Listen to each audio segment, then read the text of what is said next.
Jake Lowery grew up with a father who ranks among the winningest high school coaches in Virginia history. It was a good bet he'd become a baseball player. I guess I just always had a little thing for it. So as a catcher, I always liked the gear. He looked, he's like, man, that guy's got all the equipment in the world. I think I want to be a catcher. And I was like, well, that's a pretty good idea. You know, you swing left-handed and catching would be a good thing. Every year for Christmas, he got new catcher equipment. It was pretty easy to figure out what to get him. Santa really knew. But my biggest thing was I like to be right behind the plate where I could see everything. So I had a great view of our defense, offense, pitching staff. And Jake has always been being able to direct people and where they go. And when I looked at him, you know, we have an eye contact, I'm thinking like, you know, that guy needs to move over, and I get ready to point, and he'd already had shifted the guy over. You know, best arm I'd ever seen behind the plate, raw power, just a great all-around baseball player. Big, powerful left-handed swing, but could also go the other way, which was always important to him.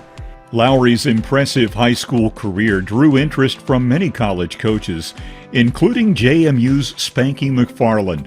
But as we're driving back to Richmond, Jake turns to me, he's got tears in his eyes, and he said, "They really like me, don't they?" And I kind of had a feeling, you know, he wasn't just a number to them or statistics.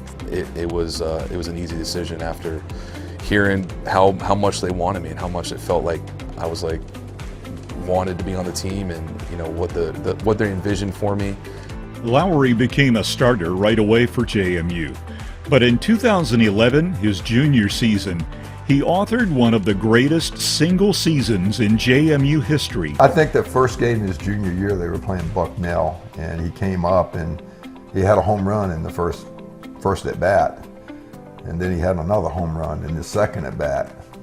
And I'm thinking, could this really happen? Then he had a third home run. 8 RBIs, we won 37-7.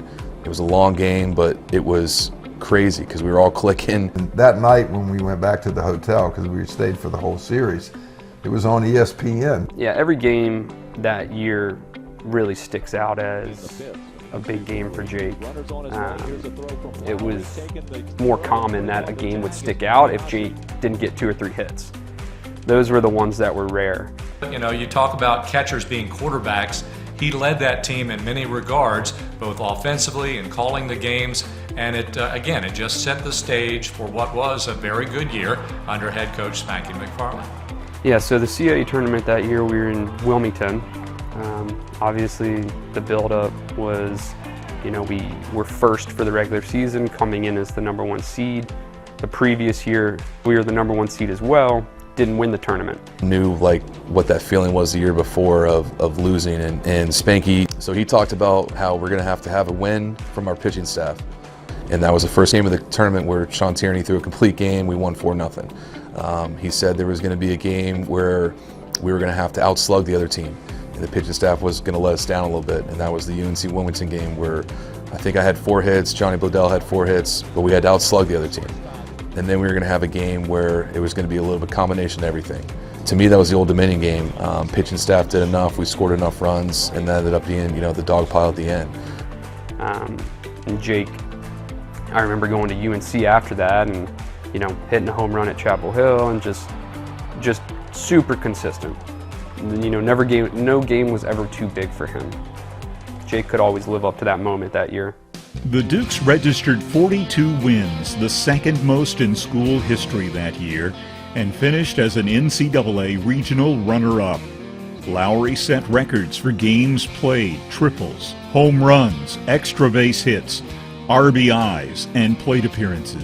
He was named CAA Player of the Year, State Player of the Year, First Team All-American, College Baseball Insider's National Hitter of the Year, and won the Johnny Bench Award as the nation's best catcher.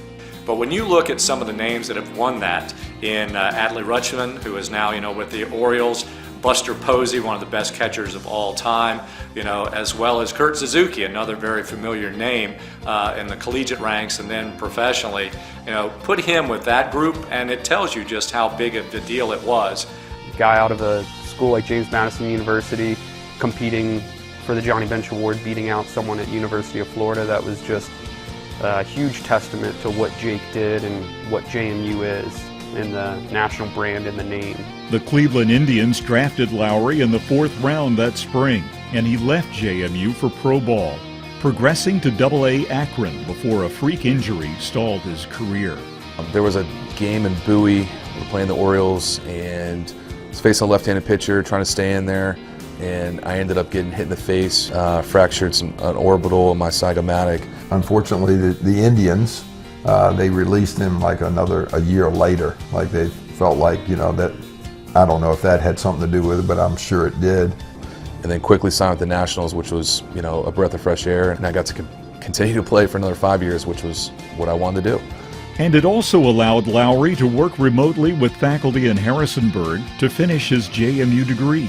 Ordered the cap and gown, even though he was playing ball and couldn't participate in a commencement. And we have pictures of him, he's turning his tassel around. And I don't know if it was Potomac or Harrisburg, but and he's got the purple, and he's like graduated, and it turning the was tassel. a proud moment for him. Yeah, and proud moment for us. In 2021, the Nats offered a managerial position to Lowery, and this year he is the skipper of the Fredericksburg Nationals of the Carolina League. And I thought I'd wear 19 to, represent my dad. I mean, that really makes my heart pound with joy. That, it means that much to him, because it means a lot to me. And I've always tried to convey that. I mean, I get kind of a little bit choked up and emotional.